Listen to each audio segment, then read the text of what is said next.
রাস্তায় কোথাও না পেয়ে মা সন্তানের খোঁজ স্কুলে চলে যায় এবং শিক্ষকদের জিজ্ঞাসাবাদে তিনি জানেন তার মেয়ে চলে গিয়েছে 10টার পরেই।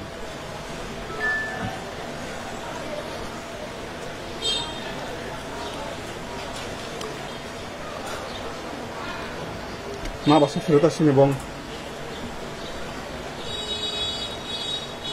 দুপুর আনুমানিক 3:30টায়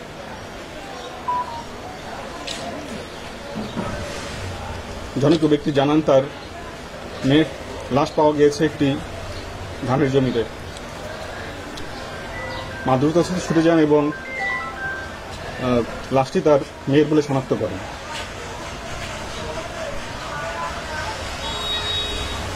এ সময় জনৈক ব্যক্তি জানান যে তিনি অভিযুক্ত মফিজুল ইসলাম প্রকাশ বা মফুকে তিনি সকাল 11টার দিকে এই বাঁশঝাড়ের ভিতর থেকে দ্রুততার সাথে বের হয়ে যেতে দেখেছেন।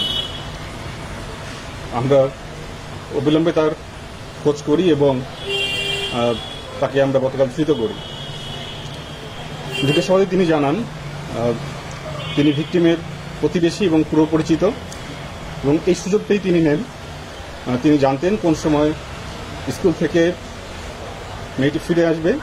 তিনি রাস্তার পাশেই ছিলেন এবং ফেরত আসার পথে আনুমানিক 11:15টার দিকে তিনি মেয়েটিকে তুলে নির্জন স্থানে নিয়ে যান এবং পাশবিক নির্যাতন করেন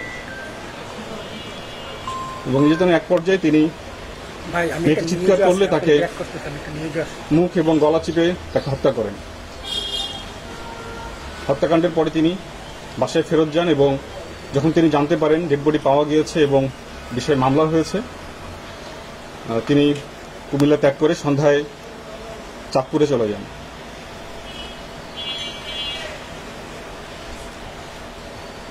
আমরা চাঁদপুর থেকে তাকে ধৃত করি।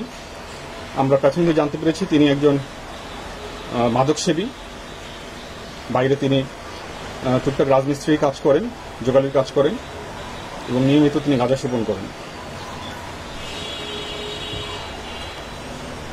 র্যাব 11 সবসময় সামাজিক যে কোনো অপরাধ দমনের ক্ষেত্রে বদ্ধপরিকর এবং আমরা আশা করি এই ঘৃণ্য অপরাধী অতি দ্রুত তার শাস্তি পাবে।